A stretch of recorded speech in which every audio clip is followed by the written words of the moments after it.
আসসালামু আলাইকুম রহমতুল্লাহি ওয়া আল্লাহর রহমতে আশা করি সবাই ভালো আছেন। আলহামদুলিল্লাহ। পবিত্র কোরআনে কারীম সূরা আল ইমরান আয়াত 138 আল্লাহ তাআলা বলেছেন, জান্নাত প্রস্তুত রাখা হয়েছে তাদের জন্য যারা সচ্ছল ও অসচ্ছল অবস্থায় দান করে এবং ক্রোধ নিয়ন্ত্রণ করে। তারপর বলেছেন, মানুষকে ক্ষমা করে থাকেন আর আল্লাহ সৎকর্মশীলদেরকে ভালোবাসেন। অবশ্যই আমরা সবসময় যেই অবস্থাতে হোক না কেন দান করা থেকে সবসময় নিজেকে সচ্ছল অবস্থায় প্রমাণ করবেন। কেননা আপনি যতই মুসিবত হোক, বিপদ হোক, আপনার দারিদ্রতা হোক, আল্লাহ তাআলা দেখছেন। আল্লাহ তাআলা আপনার মনের ভাব বুঝতে পারছেন। তাহা সত্ত্বেও আপনি অসচ্ছল, তাহা সত্ত্বেও যে আপনি দান করছেন, কোনো গরিবরে কোনো কিছু তাকে দেওয়ার জন্য চেষ্টা করছেন, এমনকি আপনি দান নিয়মিত আপনার যতটুক তৌফিক অনুযায়ী হোক আপনি দিচ্ছেন, আল্লাহ তাআলা তার মাধ্যমে আপনাকে আপনার ঘরের মধ্যে বারাকা দিয়ে ভরে দিবে। তাই আল্লাহ তাআলা ওই সব লোকদেরকে সবসময় ভালোবাসেন এবং পছন্দ করেন। অসচ্ছল তাহা অবস্থাও সে সবসময় নিজে কিছু না কিছু দান করেই থাকে। মানুষের বিপদে সে সবসময় পাশে থাকে। যারা দরিদ্রতা অবস্থার মধ্যে রয়েছে তাদেরকে সহযোগিতা করে। আর যারা নিয়ন্ত্রণ করে ক্রোধ, এমনকি গুসা, অনেকেই রয়েছে অল্পতেই তারা খুব গুসা এবং রাগান্বিত হয়ে যায়। আল্লাহ তাআলা ওইসব লোকদেরকে পছন্দ করেন না। যারা নিজের গুসাকে নিয়ন্ত্রণ করে, এমনকি আল্লাহ তাআলার দিকে তাকিয়ে তার গুসাকে মাটি চাপা দেওয়ার চেষ্টা করে, আল্লাহ তাআলার দিকে তাকিয়ে আল্লাহ তাআলার কথা স্মরণ করে সে গুসাকে কখনোই সে প্রাধান্য দেয় না। আল্লাহ তাআলার কথা ভেবে যে আল্লাহ তাআলা আমাকে দেখছেন, সে সবসময় নিজেকে নিয়ন্ত্রণ করে গুসাকে সবসময় নিজের নিয়ন্ত্রণ রেখে সে চলে। আল্লাহ তাআলা ওইসব লোকদেরকে পছন্দ করেন। তারপরে বলেছেন, যে মানুষকে ক্ষমা করে তার হাতে রয়েছে তাকে শাস্তি দেওয়ার উপযুক্ত, তারপরেও আল্লাহ তাআলার দিকে তাকিয়ে আল্লাহ তাআলার কথা ভেবে তাকে ক্ষমা করে দেন। আল্লাহ তাআলা ওইসব লোকদেরকে ভালোবাসেন।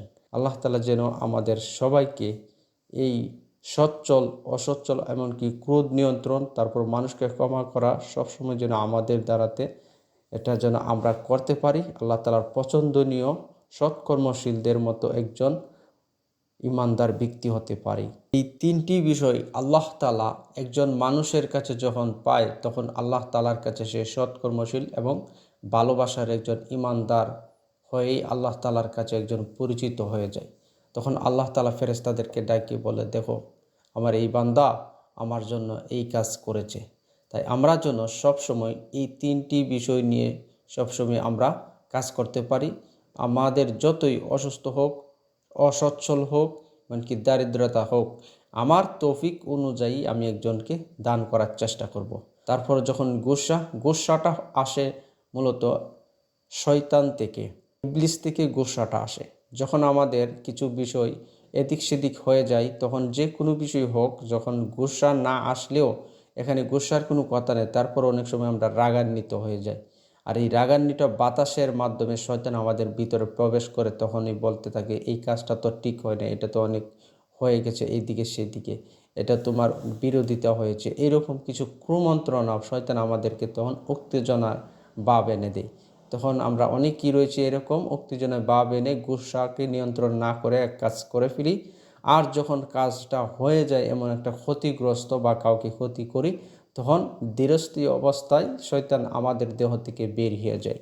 তখন যখন আমরা দেখতে পাই বা বুঝতে পাই একজনের অনেক ধরনের ক্ষতি করে ফেলেছি, তখন আমরা মাথা হাত দিয়ে বলি, ইয়া আল্লাহ, এটা কি করলাম?